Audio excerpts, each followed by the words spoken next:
Yes, I think I like that a bit better. If you're at the back, it might be different. Makes no difference where I am. Yeah. I hear as I hear. Hear, hear. Actually, no, I can still hear it. It's not right, but I don't have time to fool with it. Yes, time's marching on. And we have a very famous person here with us today. Very famous indeed. I know he's famous. The rest of the room knows he's famous, but he probably doesn't know he's famous. His name strikes fear and awe in the minds of some people and respect and admiration in others, and I'm in the second half. S.R. Duncan is a producer, freelance writer, and poet. He was the longtime owner of Pink Flamingo Works, a small press specializing in literary chapbooks and promotional material for limited budgets. On top of numerous publishing credits and television and radio appearances, he has performed on stages as far-flung as Squamish, Victoria, Portland, and Chicago. He was the president of the Edgewise Electrolyte Center, a cutting-edge nonprofit society using pioneering communications technology to widen the audience of Canadian poetry, and he has sat on the board of Vancouver Poetry House. He has produced literary events for Word on the Street and Celtic Fest Vancouver. And science fiction icon Ray Bradbury called his work fine poetry. That's a real compliment. So I would like everyone to please welcome the great S.R. Duncan to the stage.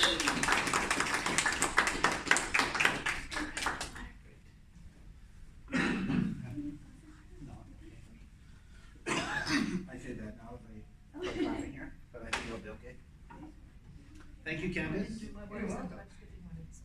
I'm good. I'm good.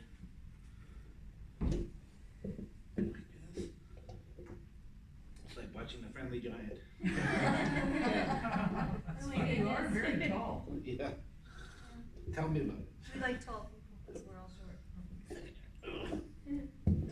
Yeah, everybody's so great. Okay. Everybody hear me? Thank you. Thank you. Congratulations, Angel.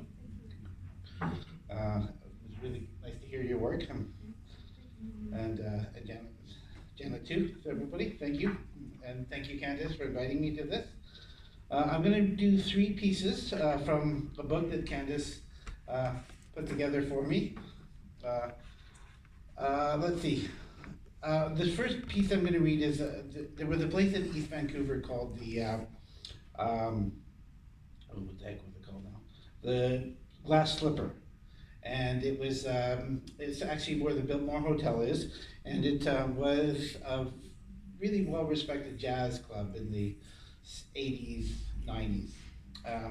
And then one day it was just, there was a fire, and it was gone. So this is about that. It's called They Burn Music Halls, Don't They? There is a smell particular to a building gutted by fire. It isn't what you might expect, not rich and a little sad like firewood burning, but rancid, as if memories had a skin to them that wasn't meant to burn. From a block away, the stink of this death is on me, up my nose and in my throat, the feel of a dry heave on a hungover morning. Already stale in the late afternoon rain, only a day after its blazing demise. And it's hard to figure how anything can burn in this sloppy weather, but the impossible proof is right in front of me like Noah's Ark on the side of Mount Pleasant. The Glass Slipper, home to all that crazy jazz and manic poetry, and before that, decades of jubilant gospel and all the clamor of people full of food and prayer and religious fervor, is nothing but a purple clapboard shell, its church door mouth already silenced by a plywood gag. The roof is gone. It must have fallen in on itself like a rib cage, unable to bear the weight of the world anymore. Some nights you could sit upstairs close to the peak and imagine the words and notes perched in the rafters, a million chattering birds still finding sanctuary though religion had long left the building. I want to be romantic and say that now there's nothing between those sounds and heaven, but with this endless suffering of rain threatening not to stop anytime soon, I just can't get behind that kind of lofty imagery. And reality comes on slow, as does shock to the body. There will be no more music. The horns and harps and drums will not sound. The poets will talk, will mourn, but will ultimately go quiet.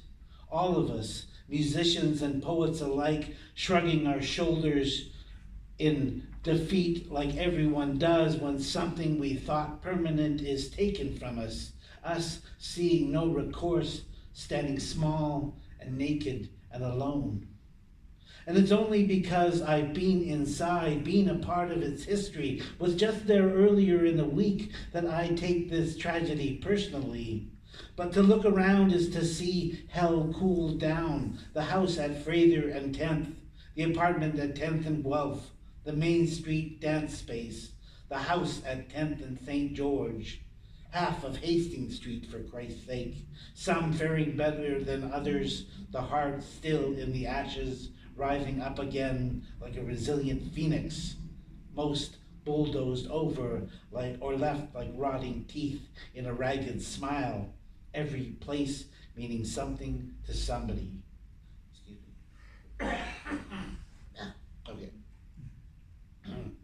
Is East Vancouver burning down around us, one spot fire at a time, scattered over long stretches of disassociation, so eyebrows won't be raised, so outcries don't go up, so we don't put our solitary heads together and for once act like a community and not just a polling district? I ain't one for conspiracies, unless you call apathy one, in which case we're all in on the plot. No, the perpetrators might be shadowy figures with dubious intent, or above them prominent figures with shadowy intent, but the real villains aren't doing anything. Their doors are shut. Their TVs are on too loud. They are ignoring the alarms. When the call goes out to make changes, they make excuses instead. And even if it were a cigarette, like the paper suggested, the fact that we let something as serious as fire slip through our fingers and down into the seat cushions only goes to prove my point. We don't care enough. This isn't a poem that offers up easy resolution. Rely on newscasters and politicians if you want pat answers. I'm as dumbstruck as anyone else, another helpless, stammering poet who can't help thinking he has one less stage to strut across. No, this poem isn't... Excuse me. This poem is an invitation to take the rage, which is the next certain step of grief, and use it like a kick in our own pants. To maybe go out and ask a few pointed questions of those who may know something or who simply haven't thought much about it before now. To stand when called, to do anything but sit still and gossip like old men fearing the snap of their delicate bones under the strain of daunting challenge. To learn enough about the places where we sleep and eat and laugh and work and walk past and look in and mill about and stand in line, that they become more than strangers, that our streets become more than cold pavement and the shortest distance between here and there. That even if our neighborhood is burning down around our ears, it won't go out forgotten. That we will dance bravely at its wake, putting it down gentle, gathering courage and resolve to go on despite our discouraging ashes.